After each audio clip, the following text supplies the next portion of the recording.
The apple rolled under the wheel well of a sand-colored Buick Riviera and came to rest against the curb like a period at the end of a bad sentence. Nobody moved to pick it up. Not at first. The bag had gone at the bottom seam, the way wet paper always does when you've been standing in the checkout line too long, and the stock boy doesn't double bag even when you ask him twice. Sandra Marsh had asked him twice. She'd smiled when she asked, because that's what you did, because smiling was the armor she'd learned to wear, and the bag had split anyway. Right there in the parking lot of Harlan's County Market on Route 9, on a Tuesday afternoon in August of 1971, when the asphalt was hot enough to fry an egg, and the air smelled of exhaust fumes and the particular sweetness of overripe peaches baking in wooden produce bins outside the automatic doors. 6 cans of Campbell's tomato soup rolled in 6 different directions. A carton of eggs, she'd checked them in the store, every one intact, cracked against the wheel of the shopping cart and bled yellow onto the blacktop. The peaches she'd chosen individually, squeezing each one the way her mother had taught her, went down into the gutter between 2 parked cars.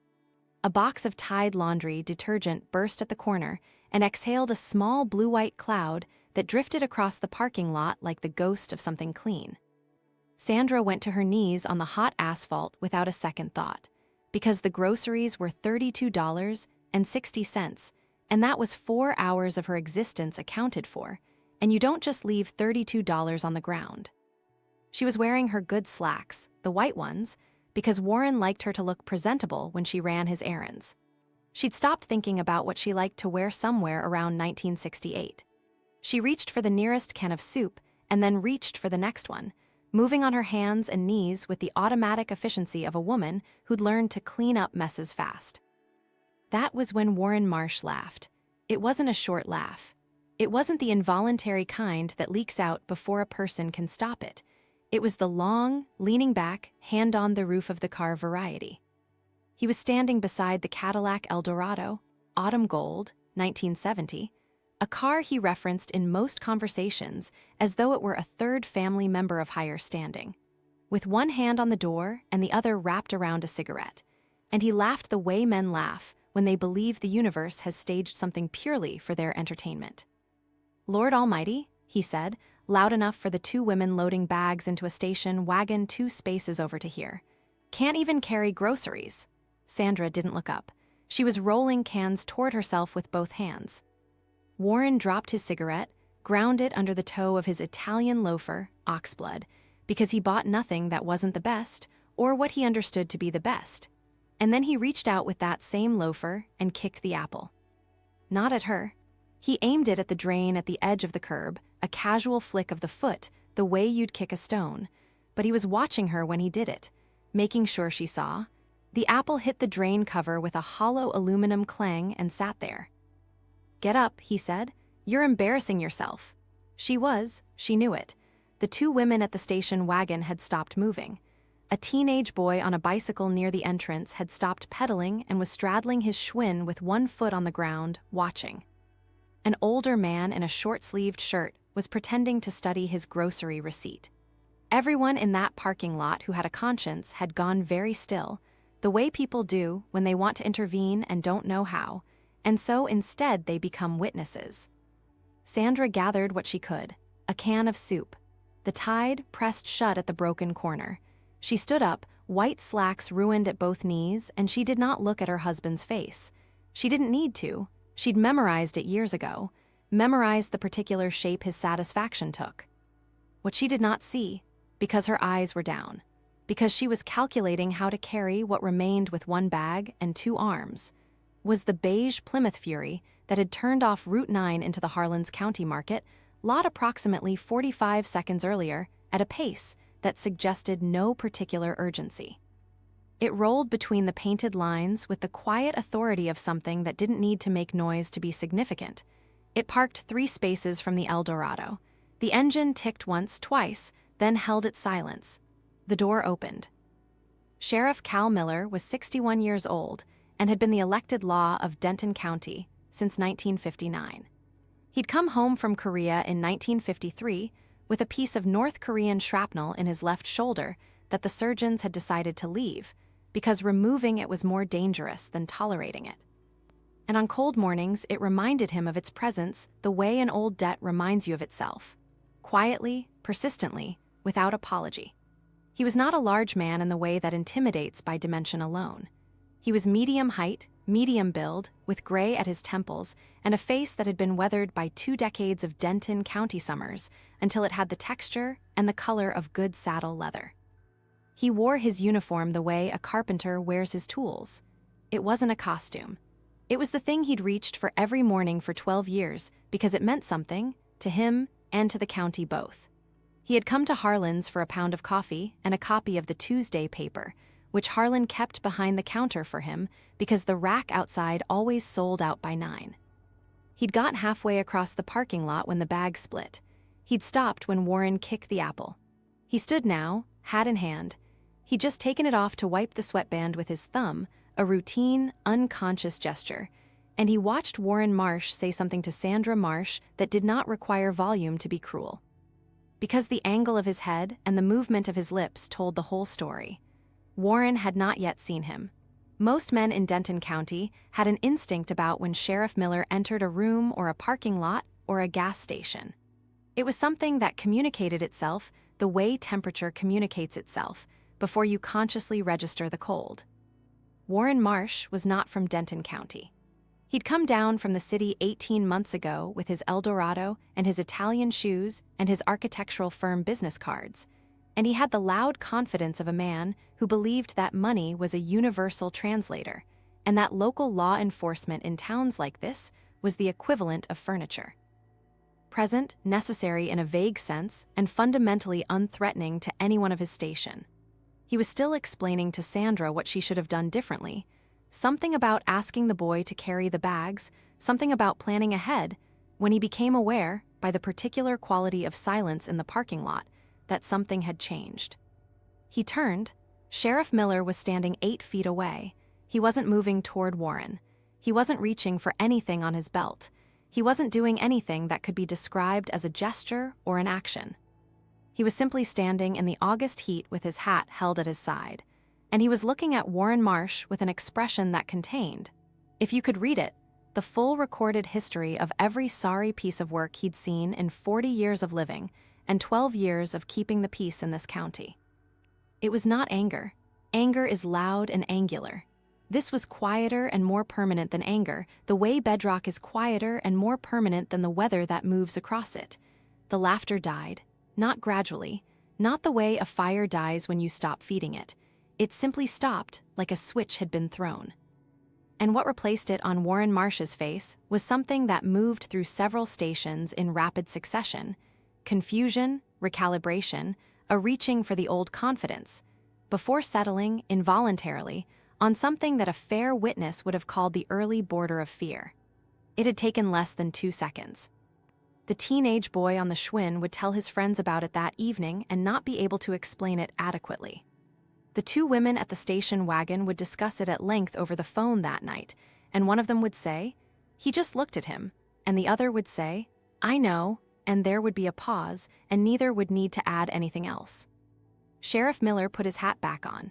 He did it slowly, setting it level with both hands, adjusting the brim by a fraction of an inch, the way a man does when he has no need to rush. Then he walked toward Warren Marsh, and he stopped at a distance of 4 feet, which is a professional distance. A distance that respects the law's procedure while also making it very clear that procedure is the only thing maintaining the current geography between the 2 of them. He looked at the ruined eggs on the blacktop. He looked at the apple against the drain. He looked at Sandra's knees, at the gray asphalt stain on the white fabric, and then he looked at Warren Marsh and he said, in a voice pitched for Warren's ears only, "Pick it up." Warren blinked. It was the blink of a man who has heard words but has not yet processed their meaning, or has processed their meaning but cannot reconcile it with his understanding of how the world is supposed to work. "What?" he said. Miller didn't repeat himself. He waited. Waiting is a tool. It has weight. It has gravity. In the silence that followed, the parking lot became a stage, and everyone on it understood they were watching something that mattered, even if they couldn't have explained why. Warren looked at the apple. He looked at Miller. He looked at Sandra, who was still standing with her arms full of salvaged groceries, and then he looked back at Miller. And something happened in his face that was not quite calculation and not quite capitulation, but somewhere in the middle territory where men who are used to winning begin to understand that the current game has rules they didn't write. He walked to the drain. He bent down. He picked up the apple. It took him 3 steps to close the distance between the drain and Sandra, and in those 3 steps he aged in a way that had nothing to do with time and everything to do with the removal of a certainty he'd been carrying. He held out the apple. Sandra took it. She didn't thank him. She didn't say anything. She put it in the bag with the soup cans and the broken tied box, and she held the bag against her chest with both arms, and she looked at Sheriff Miller for perhaps a second and a half, and in that look was a question she didn't know how to ask. Miller touched the brim of his hat. A small gesture. Ancient. The acknowledgement that passes between people who understand each other without requiring the formality of words. Then he turned and walked toward the automatic doors of Harlan's County Market, his back straight, his pace unhurried, and Warren Marsh stood in the parking lot and watched him go. The teenage boy on the Schwinn started pedaling again. The 2 women at the station wagon resumed loading their groceries. The older man folded his receipt and got into his car. The world resumed its rotation, but something had shifted in the parking lot of Harlan's County Market on that August afternoon, and Sandra Marsh felt it. Not immediately. Not in a way she could have named or described, but as she loaded what remained of the groceries into the trunk of the Eldorado, and as Warren got into the driver's seat without speaking and started the engine and pulled out of the parking lot with more care than he usually exercised, she felt it the way you feel a change in air pressure before a storm.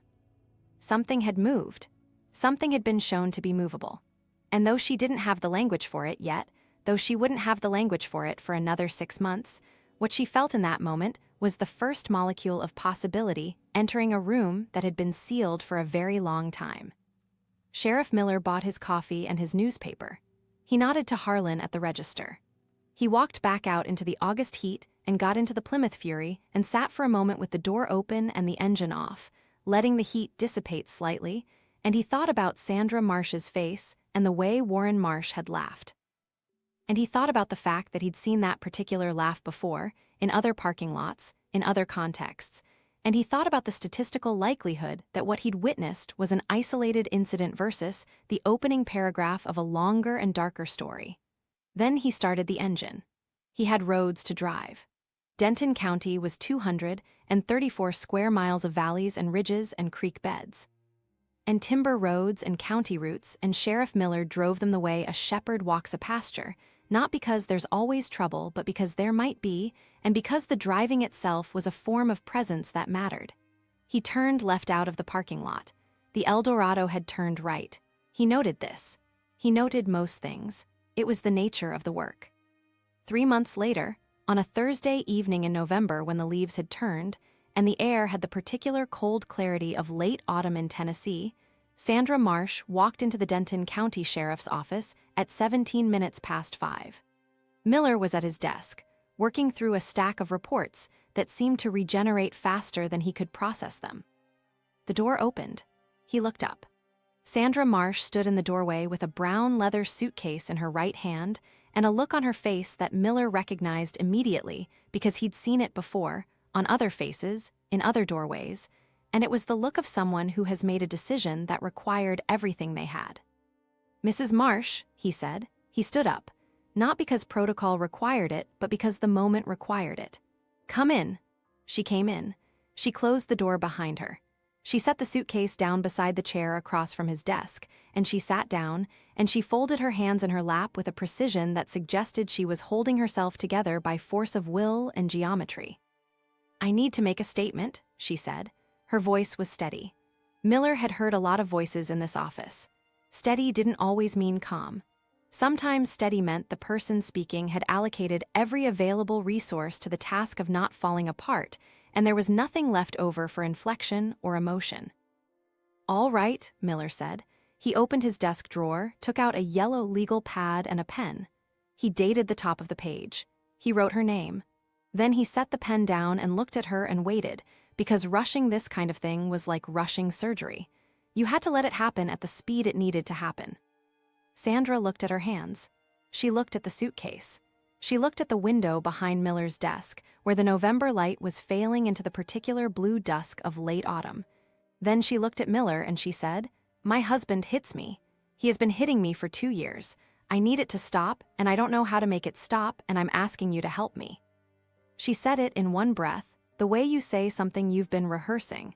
And when she finished, she exhaled and her hands, which had been folded in her lap, began to shake slightly.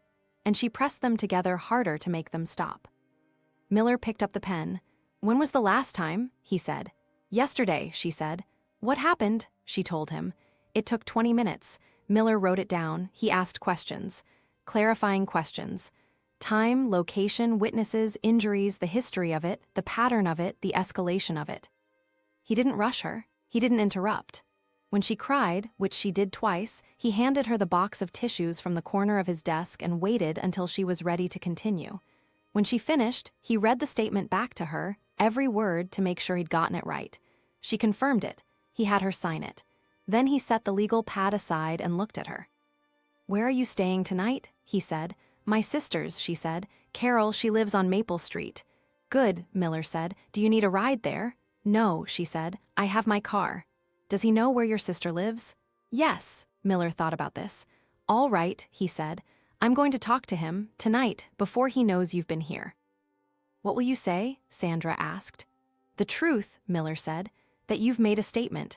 That there's a record now. That if it happens again, there will be consequences." He paused. "I can't arrest him based on your statement alone. Tennessee law doesn't work that way. But I can make it very clear that this office knows, and that we're watching, and that the next time won't go the same way." Sandra nodded slowly. She understood what he was saying and what he wasn't saying. "Will it help?" she asked. "I don't know," Miller said, and he didn't, because he'd had this conversation before with other women in other circumstances, and sometimes it helped and sometimes it didn't, and there was no reliable way to predict which way it would go. But it changes the situation. It puts him on notice, and it gives you options if he does it again. He leaned forward slightly. "You did the right thing coming here," he said. "I know it wasn't easy." "It was the hardest thing I've ever done," Sandra said. Miller believed her. She stood up, she picked up the suitcase. She walked to the door and then she stopped and turned back. "The parking lot," she said. "In August, you made him pick up the apple." "Yes," Miller said. She looked at him for a long moment. "That's why I'm here," she said. Then she opened the door and walked out into the November evening. And Miller sat at his desk and looked at the yellow legal pad and thought about the distance between an apple in a parking lot and a brown suitcase in a sheriff's office, and about the fact that small gestures accumulate weight in ways you can't always predict, and about the responsibility that came with wearing a uniform in a county where people were watching to see what you would do when it mattered. He put on his hat. He got in the Plymouth Fury. He drove to the house on Sycamore Street where Warren and Sandra Marsh had lived for the past 18 months, and he knocked on the door at 6:15, just as the last of the November light was draining out of the sky. Warren Marsh answered the door with a drink in his hand and an expression of mild annoyance that shifted to something more cautious when he registered who was standing on his porch. "Sheriff," he said. "Evening," Miller said. "I need a word with you." "About what?" Warren said. "About your wife," Miller said. The cautious thing in Warren's face deepened into something harder to read. "Is she all right?" he said, and Miller noted the performance of concern, the way it was deployed like a tool. "She's fine," Miller said. "She's also made a statement." He let that sit there for a moment. Warren blinked. "What kind of statement?" "The kind that gets written down and dated and signed," Miller said. "The kind that goes in a file. The kind that matters." Warren's expression went through several configurations in rapid succession, and Miller watched them the way you watch weather patterns, noting which way the wind was blowing. "I don't know what she told you," Warren said, "but whatever it is, it's not." "Mr. Marsh," Miller said, and his voice had the particular quality of a door closing. "I'm not here to debate it. I'm here to inform you. Your wife has documented a pattern of domestic violence. It's on record. This office is aware. And if it happens again, the consequences will be different." "Are you threatening me?" Warren said. "No," Miller said. "I'm informing you of the legal reality. Tennessee law is what it is. But the next time your wife has a reason to come to my office, I'll have options I don't have tonight, and I will use them. Do you understand what I'm telling you?" Warren understood. Miller could see it happening behind his eyes, the recalibration, the assessment of the new landscape. "This is absurd," Warren said, but there was no conviction in it. It was the sound of a man testing to see if bluster still worked in this particular situation. "Maybe," Miller said, "but it's also documented. Have a good evening, Mr. Marsh." He walked back to the Fury. He didn't look back. He got in the car and started the engine and sat for a moment, watching the house in the rearview mirror. The porch light was on. Warren Marsh was still standing in the doorway. Then the door closed, and the porch light stayed on, and Miller put the car in gear and drove back toward town. He didn't know if it would help. He'd been honest with Sandra about that. Sometimes these conversations made things better. Sometimes they made things worse. Sometimes they bought time. Sometimes they accelerated the very thing you were trying to prevent. There was no formula. There was only the work of showing up and making the record and being clear about where the lines were drawn. And hoping that the person on the other side of the conversation understood that the lines meant something. For 3 weeks, it seemed to work. Sandra stayed at her sister's house on Maple Street. Warren made no attempt to contact her. Miller drove past the house on Sycamore Street twice a day, morning and evening, a visible presence, a reminder. The town noticed. Towns always notice. There were conversations at the diner, speculation in the checkout line at Harlan's, the particular kind of gossip that circulates when people are trying to figure out what happened without actually asking anyone who knows. Miller ignored it. Gossip was weather. It would pass. On the 23rd day, Sandra went back. She didn't tell Carol she was going. She didn't call Miller. She packed her suitcase at her sister's house on a Tuesday morning while Carol was at work, and she drove back to Sycamore Street, and she walked through the front door of the house she'd left 3 weeks earlier. Miller found out about it that afternoon from Loretta at the diner, who'd heard it from her cousin, who'd seen Sandra's car in the driveway. He drove to Carol's house first. Carol met him at the door with red eyes and a helpless anger in her voice. "She went back," Carol said. "I tried to stop her. She said she had to. She said it was her marriage and she had to try." Miller stood on Carol's porch and felt the familiar weight of it, the geometry of domestic violence, the way it pulled people back into its orbit through mechanisms that defied outside logic. Love, fear, hope, shame, financial dependence, social pressure, the children, the church, the vows, the belief that this time would be different, the inability to see any other path forward. He'd seen it 100 times. He understood it and didn't understand it, the way you understand weather patterns intellectually while still feeling surprised when it rains. "Is there anything you can do?" Carol asked. "Not unless she asks," Miller said, "or unless something happens that gives me probable cause." He looked at Carol. "But I'll be watching. Tell her that if you talk to her. Tell her I'm watching." He drove past the house on Sycamore Street 3 times a day now. Morning, afternoon, evening. He noted the cars in the driveway, the lights in the windows, the presence or absence of movement. He made it visible, made it clear. Showed Warren Marsh that the sheriff's attention had not wavered. And then, on a Saturday night in early December, it happened. The call came in at 9:47. Domestic disturbance, Sycamore Street. Neighbor reported shouting, sounds of a struggle, a woman screaming. Miller was halfway through a late dinner at the diner when the dispatcher reached him. He left money on the counter and was in the Fury before Loretta could ask what was wrong. He arrived at the house at 9:53. The porch light was off. The front door was closed. He could hear nothing from outside, but that didn't mean anything. Silence after screaming was often worse than the screaming itself. He knocked. Hard, official, the knock that announces law enforcement and expects a response. Nothing. He knocked again. "Sheriff's Department. Open the door." He heard movement inside, footsteps. A pause. Then the door opened, and Warren Marsh stood there with his shirt untucked and his face flushed and an expression that was trying very hard to project normalcy and failing comprehensively. "Sheriff," Warren said, "is there a problem?" "Received a call about a disturbance," Miller said. "Where's your wife?" "She's fine," Warren said. "She's upstairs." "I need to see her," Miller said. "I don't think that's necessary," Warren said. "I think it is," Miller said, and his voice had the weight of a door opening that could not be closed again. He stepped forward. Warren, after a moment of calculation that played across his face like a film, stepped back. Miller entered the house. The living room showed signs of struggle. A lamp on the floor, unbroken but displaced. A magazine rack tipped over. A throw pillow against the far wall. Small things. The architecture of violence is often made of small things. "Mrs. Marsh," Miller called toward the stairs. No response, he looked at Warren. "Call her down," he said. Warren hesitated. The hesitation told Miller everything he needed to know about the situation upstairs. "Sandra," Warren called, his voice tight. "The sheriff wants to talk to you." Silence, then footsteps on the stairs, slow and deliberate. Sandra appeared at the top of the staircase. Miller assessed her in the systematic way he'd learned to assess people who'd been hurt. She was holding her left arm against her body. Her hair was disheveled. There was a red mark on her right cheekbone that would be a bruise by morning. She came down the stairs carefully, and when she reached the bottom, she looked at Miller with an expression that contained shame and relief and fear in equal measure. And behind all of that, something harder, something that had calcified in the 3 weeks since she'd made her statement. She'd tried. She'd gone back. And here she was again. "Mrs. Marsh," Miller said, "are you hurt?" "I'm fine," she said, the automatic response. The one that every woman in her position learns to deploy. "I need you to tell me what happened," Miller said.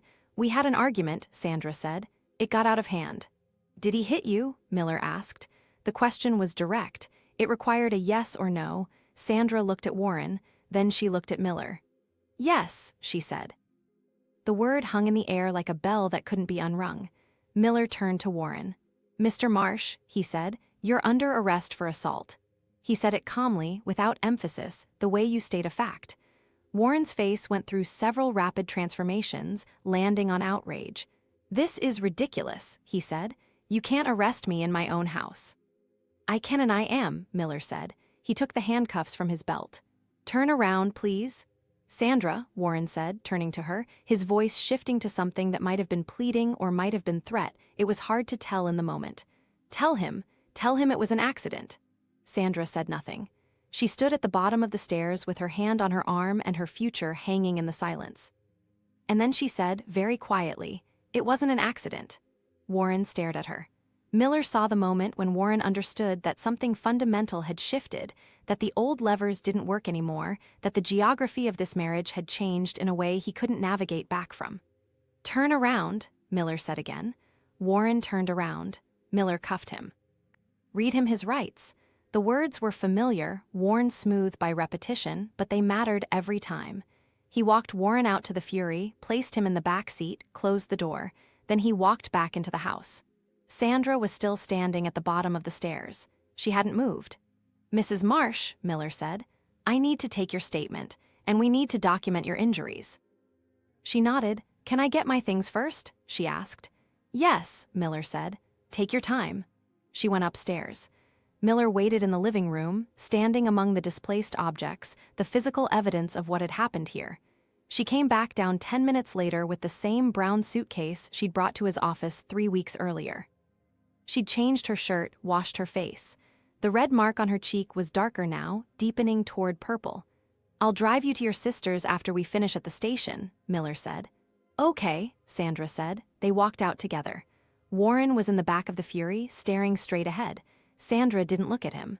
She got into her own car, and Miller followed her into town. At the station, Miller photographed Sandra's injuries, the bruise on her cheek, the finger marks on her left arm where Warren had grabbed her, the small cut above her eyebrow where she'd been pushed against a doorframe. He documented everything. Then he took her statement. She told him what had happened, the argument that had started over dinner, the escalation, the shouting. The moment when Warren had grabbed her arm and pushed her. The moment when she'd tried to leave and he'd blocked the door. The moment when he'd hit her. She said it all in a flat, exhausted voice, and Miller wrote it down, and when she was finished, he read it back to her and she signed it, and he filed it with the original statement from November, and the file got thicker. He drove her to Carol's house. Carol opened the door and saw Sandra's face and pulled her inside without a word, and Miller stood on the porch and told Carol what had happened and what would happen next. Warren would be arraigned Monday morning. There would be charges, assault and battery. Sandra would need to testify. Carol nodded. She understood. She'd been waiting for this. Thank you, Carol said. Just doing the work, Miller said. He touched his hat brim and walked back to the Fury. Warren Marsh spent the weekend in the Denton County Jail. He made bail Monday afternoon, $10,000, posted by his architectural firm in the city. He hired Gerald Fitch, the best defense attorney in the county, maybe the best in this part of Tennessee. Fitch was good. He was expensive and he was good, and he came to see Miller on Tuesday morning with a briefcase and a demeanor that suggested he'd already won cases that hadn't gone to trial yet. "Sheriff," Fitch said, settling into the chair across from Miller's desk. "Mr. Fitch," Miller said, "I assume you're here about Warren Marsh." "I am," Fitch said, "and I'll be direct. This case isn't going to go the way you think it's going to go. My client has no prior record. He's a respected professional. His wife has a documented history of returning to the home after making accusations, which suggests ambivalence about the situation. We have a very strong defense." Miller leaned back in his chair. "Mr. Fitch," he said, "I have photographs of bruises, I have a signed statement, I have a witness report from a neighbor who heard screaming, I have documentation of a prior complaint, and I have a victim who's willing to testify. You can present whatever defense you want. That's your job. But those facts aren't going to change." "Facts are subject to interpretation," Fitch said. "A jury will see a couple who had a bad night, a physical altercation that both parties participated in, an overreaction by law enforcement." He paused. "Or, alternatively, my client can plead to a lesser charge, do some community service, attend counseling, and this all goes away quietly." "No," Miller said. "I'm sorry," Fitch said. "No," Miller repeated. "This doesn't go away quietly. Your client assaulted his wife. In this county, that means something. We're going to trial." Fitch studied him for a moment. "You're making this more difficult than it needs to be," he said. "Maybe," Miller said, "but it's the right kind of difficult." Fitch left. The case moved forward. Slowly, the way the legal system moves, but it moved. There were hearings, motions, delays. Warren Marsh returned to his house on Sycamore Street, living there alone, his wife staying at her sister's, the marriage suspended in a legal and emotional limbo that satisfied no one and resolved nothing, but at least kept them separated. Miller continued his drives past the house, made it clear he was watching. The trial was set for February. Winter came, hard and cold, the kind of Tennessee winter that makes you remember what cold is. The case files sat on Miller's desk, growing thicker with depositions and statements and legal paperwork. Sandra came to the office 3 times during those months to review her testimony. Each time she looked a little steadier, a little more sure. The thing that had calcified in her during those 3 weeks when she'd gone back to the house had continued to calcify. She was becoming someone different. Not dramatically, not in the way that makes for good television, but in the small, accumulating way that people become different when they've decided they're done with something. The trial began on a Tuesday morning in February. The courthouse was full. Not packed, but full in the way that local trials are full when the defendant is someone people recognize and the crime is the kind that makes neighbors choose sides. Warren Marsh sat at the defense table in a dark suit, looking composed and wronged in equal measure. Gerald Fitch sat beside him, projecting confidence. Sandra sat in the front row of the gallery with Carol beside her, wearing a navy blue dress and low heels, her hair pulled back, looking like someone who had dressed for a job interview with her own future. The prosecutor was a woman named Margaret Birch, 43 years old, county prosecutor for 6 years, competent and thorough, and not given to theatrics. She presented the case methodically. The photographs, the statements, the neighbor's testimony, the medical documentation. She built it piece by piece, the way you build anything that needs to hold weight. Fitch countered with his interpretation, a marriage under stress, a mutual altercation, an unfortunate incident blown out of proportion by overzealous law enforcement. He was smooth. He was convincing. He made Warren Marsh look like a victim of circumstance. Then Sandra testified. She took the stand on the second day of the trial, Wednesday afternoon, when the light coming through the courthouse windows had that particular slant that happens in February. She swore the oath. She sat down. Margaret Birch asked her to state her name for the record. She did. Then Birch asked her to tell the court what happened on the night of December 4th. Sandra told them. She spoke in a clear voice, looking at the jury, not at Warren. She described the argument, the escalation, the moment when he grabbed her, the moment when he hit her. She didn't dramatize it. She didn't need to. She just told it the way it happened, and the truth of it came through in the telling the way truth does when someone isn't trying to make it anything other than what it is. Fitch cross-examined her. He was careful, respectful even, because juries don't like attorneys who are rough with women who have been hurt. But he was effective. He asked about the 3 weeks she'd spent back at the house. "Why did you go back, Mrs. Marsh? If you were really afraid, why did you return? Wasn't this just a difficult marriage rather than a criminal situation?" Sandra answered each question. She explained that she'd hoped it would get better, that she believed Warren when he said it wouldn't happen again, that leaving a marriage isn't simple, that fear and hope aren't mutually exclusive. She didn't make excuses. She didn't apologize for going back. She just explained it, and the jury listened, and Miller, sitting in the back row, could see them listening in the particular way that meant they understood. Fitch cross-examined her. He was careful, respectful even, because juries don't like attorneys who are rough with women who have been hurt. But he was effective. He asked about the 3 weeks she'd spent back at the house. "Why did you go back, Mrs. Marsh? If you were really afraid, why did you return? Wasn't this just a difficult marriage rather than a criminal situation?" Sandra answered each question. She explained that she'd hoped it would get better, that she believed Warren when he said it wouldn't happen again, that leaving a marriage isn't simple, that fear and hope aren't mutually exclusive. She didn't make excuses. She didn't apologize for going back. She just explained it, and the jury listened, and Miller, sitting in the back row, could see them listening in the particular way that meant they understood. Fitch cross-examined her. He was careful, respectful even, because juries don't like attorneys who are rough with women who have been hurt. But he was effective. He asked about the 3 weeks she'd spent back at the house. "Why did you go back, Mrs. Marsh? If you were really afraid, why did you return? Wasn't this just a difficult marriage rather than a criminal situation?" Sandra answered each question. She explained that she'd hoped it would get better, that she believed Warren when he said it wouldn't happen again, that leaving a marriage isn't simple, that fear and hope aren't mutually exclusive. She didn't make excuses. She didn't apologize for going back. She just explained it, and the jury listened, and Miller, sitting in the back row, could see them listening in the particular way that meant they understood. The trial lasted 4 days. On Friday afternoon, both sides rested. Judge Harrison gave his instructions to the jury. The jury retired to deliberate. Miller stayed at the courthouse.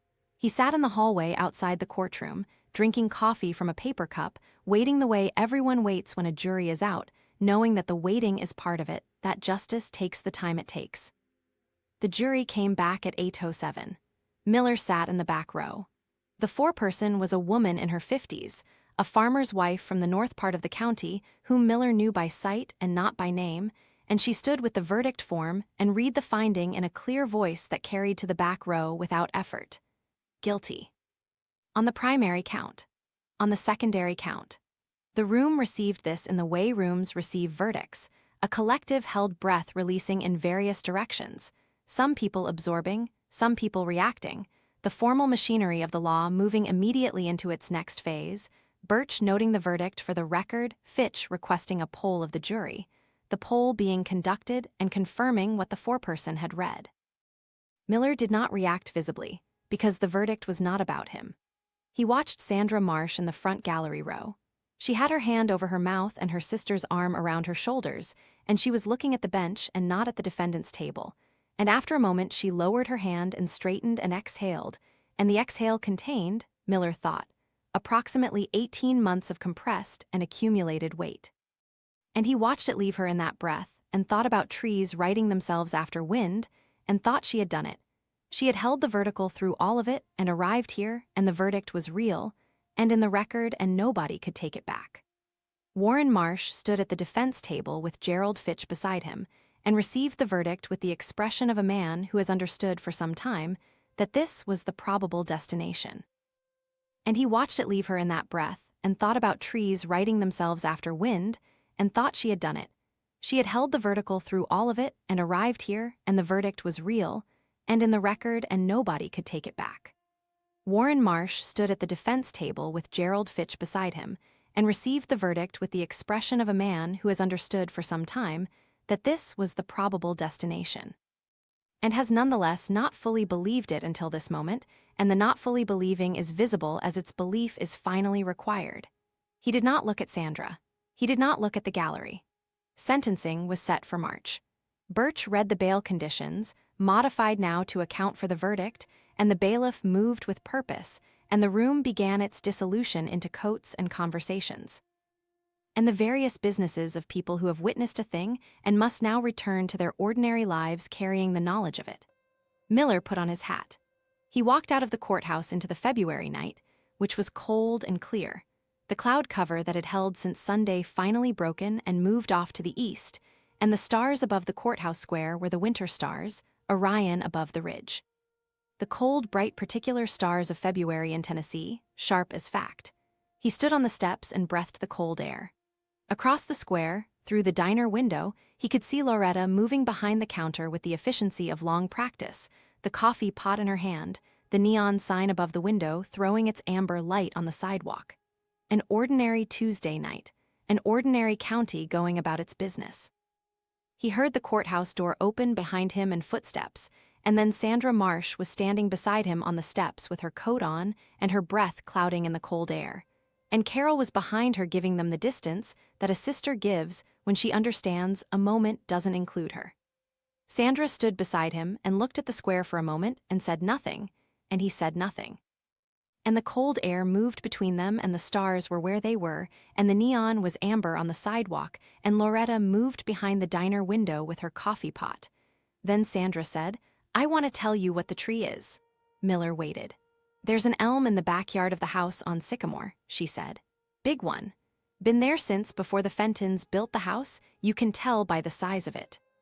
Warren wanted it taken down the first summer, said it dropped too much on the lawn." She paused. "I told him no, I don't know why, I don't usually," she stopped, started again. "It was the one thing I held on to, just that tree, just no." Miller looked at the stars above the ridge. "It's still there," she said. "Good," he said. She turned and looked at him directly, and he met her eyes, and there was in her face the particular expression of someone who has arrived, after a long journey by a difficult route, at a place they were not certain they would reach, and is taking a moment to confirm that it is real. "Thank you," she said, "for the parking lot." He touched the brim of his hat, the same gesture as August. The same meaning, "I see you, you are worth the seeing." She went down the courthouse steps to where Carol was waiting, and the two of them walked across the square toward the motel where they'd spent the previous night, their breath clouding in the cold air, their footsteps audible on the quiet pavement. Miller watched until they turned the corner. Then he went down the steps and got in the Fury and started the engine and sat for a moment while it warmed, the heater coming up slowly the way heaters do in February, the windshield clearing from the edges in, the world outside coming back into focus as the glass cleared, the square and the diner and the courthouse and the elm trees standing in their winter bare honesty against the winter sky. He put it in gear. He had roads to drive. There is a tree in a backyard in Denton County, Tennessee, that is still standing. It is standing because a woman said no to the person who wanted it gone and held that no through everything, and the no turned out to be the beginning of all the other no's that followed. The no spoken to a sheriff on a porch, the no implied by a brown suitcase carried out a front door, the no declared in a recorded statement, the no confirmed in a jury box on a February Tuesday night by 12 ordinary people from an ordinary county who listened to the true things and recognized them as true. One tree, one no. A long road from there to here, and she walked every mile of it, and she is on her feet at the end of it, and the tree is still standing. That is the shape of it. That is how it goes, when it goes the right way, which it does not always do but which it can do, and which it did here, in this county, because of the people who held their doors open and left their lamps burning and drove their roads. And wrote in their files and said the true things in the rooms where saying them counted. Be those people. In your county, on your road, in your parking lot, be those people. The tree is counting on you. It always has been.